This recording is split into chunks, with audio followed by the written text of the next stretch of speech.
Yo, what's going on, everybody? I go by the name of Jay Freedom. This is Breaking the Chains of Slavery, Freedom from Religion.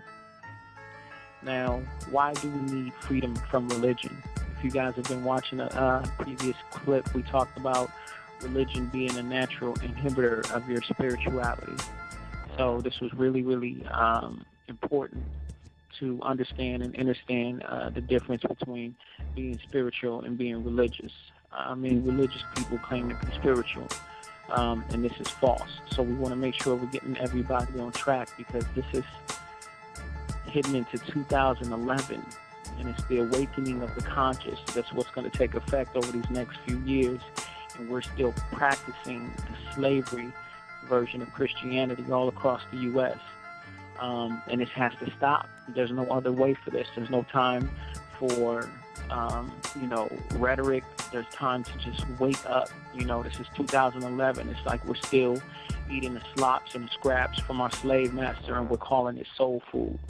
You know what I mean? Religion is our soul food. We're saying that this stuff is good for us, when in actuality we know that this is bad for us, and eventually will lead to our death.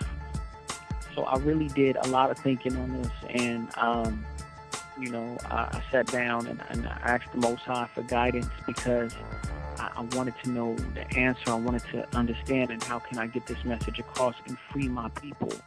And I asked him, why is it so hard to free our people from religion?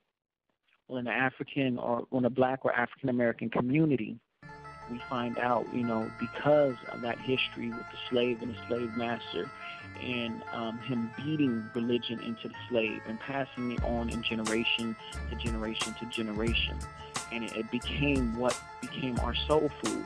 Or we call this soul food, or this is good for our soul. And we're just lying to ourselves, when in actuality we're eating poisons. And the religion is the poison we took on from the slave master. And we have to abstract that from us. We have to get rid of that slavery version of Christianity that they've been trying to teach us. And we have to go back to our origins, and you have to understand where they learned it from. If you don't understand where they got it from, then you'll never learn true knowledge. You'll never come into the knowledge of who you are. Is it important to worry about and argue about this issue of color, and what color the Egyptians were? Egyptians had no special color. They were Africans, light skin, dark skin, black, brown. You've got to understand that at the time of the early Egyptians, there were no Greeks yet, and there were no Romans. The Greeks and the Romans did not come until about 1000 BC. The Hebrews did not come in until the Egyptians were already in the 13th dynastic period. It was strictly an African culture. Speaking about knowledge,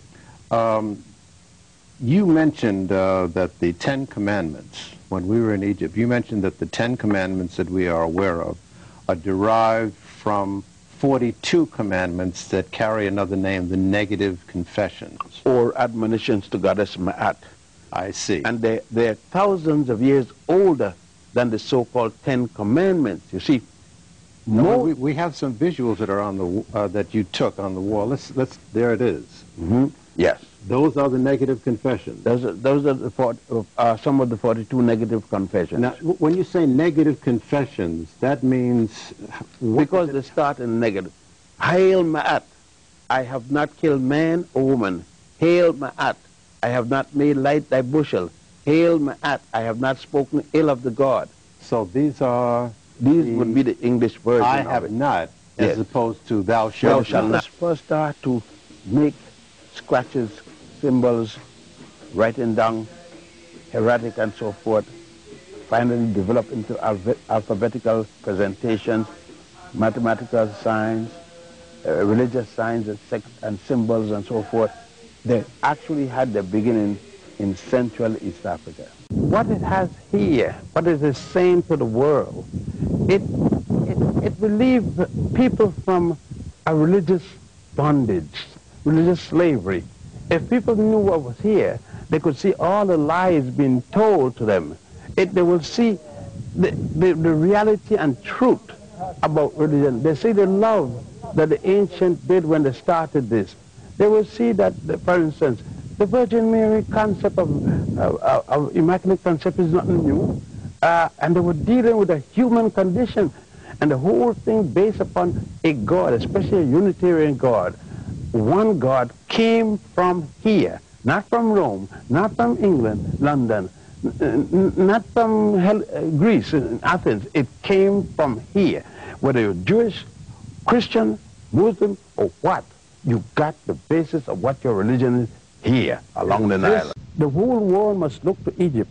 The entire world, bar not a single country, every high culture must come here for the beginning of what they are. I don't care if it's Jewish, if you're Christian, or you're Muslim, if you're Greek, or you're Roman, you must come here. If you're talking about Abraham, you're talking about Moses, they were here.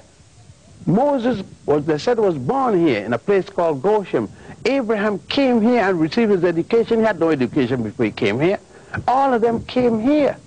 The whole thing about the 10 Commandments came out of the 42 negative confessions. Dr. Ben is teaching reverse racism. They call it what they want. I don't mind what they call it. The fact is, if a teacher come here and prove me wrong, I'll go any way they got and show them what they wrote, where it came from, and carry them to where it comes for them to see it. The point is, my evidence still exists. They can't show me Adam and Eve, but I can show them Osiris. Brothers and sisters saw the matrilineal system. Keep in mind that all the kings had to come through the line of the woman. Is that right? That's right. What man can say he didn't come from a woman? Please step forward so we can understand where you came from. So our ancestors had no problems understanding that divine principle of that sacred womb where we all came from. That was the basis and foundation of the goddess principle and the matrilineal system in Africa. And our ancestors saw, in order for the king to rule the throne, like you have Ursa Ma'at here, the goddess Sheshat. Here you see her in the tree of divine wisdom, giving the fruit of divine knowledge and wisdom in order for him to rule the throne. It had nothing to do with no tree of good and evil. The patriarchs who came from the north, the Hyksos and others, who had a misogynistic nature, a hatred towards the woman, could not conceive of a woman nor a goddess giving a man anything. And that story was corrupted. The tree of divine wisdom and divine life was corrupted into the tree of what? Because here we have that they created in their biblical stories and the opening of the pages in Genesis that there was Adam and Eve, is that right? And they were not to eat of the tree of what? Knowledge of what? Good and evil. Now who was seduced by the serpent and ate from the tree? That's why, sisters, you got to watch and you hear that sound. Psst. But anyway, here we see that she was seduced to eat the fruit, and then she seduced who? Adam. Now we are told that that's the reason for the world's sins of this first woman eating of the tree of good and evil, and that that's also not only the reason for the world's sins, but her monthly cycle is to remind her of that sin. This is what's taught in the church. Okay? Now when sisters start jacking that preacher up, who's been equally spiritually enslaved himself, to tell that story, and that we were born in sin, there was no story whatsoever in the Kemetic Nile Valley that we were born in sin. The African story is the goddess Sheshat giving the fruit of divine life from the tree of divine life and wisdom in order for the king to rule the throne. And this goddess concept was corrupted throughout the whole African Nile Valley, and even in our spiritual subconscious, even today, where we are told that the sisters are the ones, the women are the ones for the world's sins. This is the demonization of women and the hatred of women. This is part of the sexism that you get in the theologians. Even in Paul, it says that women shouldn't even speak in the church. But I'm letting you know that that is not the African spiritual way, brothers and sisters. We had a god and a goddess. That's a spiritual Ma'atian law that our ancestors saw. Okay? So let's understand that there was no rib, by the way, in the African creation story taken from the man to make the woman. That didn't exist. They were created simultaneously. So we did not have no story, but all of us got a navel where the umbilical cord was severed from our mothers, where we all came from. But until we get back to the true spirituality of understanding our divine balance of African men and African women, we'll forever be a victim in somebody else's racist, theological story and the victimization of sisters where we cannot see our divine balance in the universe. Hotel. The story is corrupted anyway because, as they said, there was only Adam and Eve, and then they created a son named who? Cain and Abel. And Cain went out to the land of Nod and found what? They haven't been able to explain that story yet. And then the racist theologians will tell you that was the sub-Negroid race. No, African people had a great kingdom long before their Adam and Eve story that they created and corrupted from the goddess Aset and Asar from right here in Kemet, right here in Egypt where you are. These stories are told. This is a book in stone. That's why they carved endlessly so it could not be revised. You see the Ark already back there. How could the Ark of Covenant, that the Jews say that Jehovah God is the portable God house, and you got it right here. That they're carrying. And we are taught to go to Jerusalem and not to come back here to Kemet. We look at Jerusalem as being the Holy Land, not Kemet as being the Holy Land. This was the original Holy Land. This was the original Taneter land. I know that may be hard for some of us, but 400 years of indoctrination, you have to look at yourself as a victim. And we have been a victim. But we have continuous stories. So this is a book in stone. You could have a few minutes to take your pictures of the goddess Sheshat and go back and tell the story.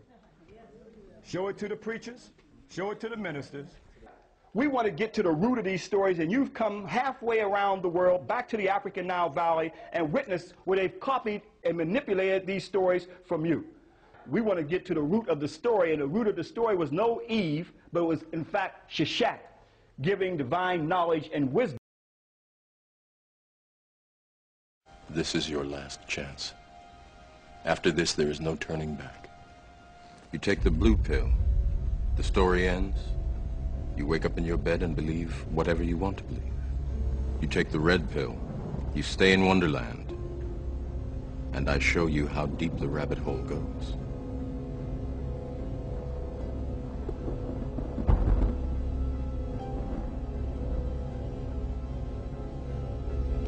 Remember, all I'm offering is the truth, nothing more.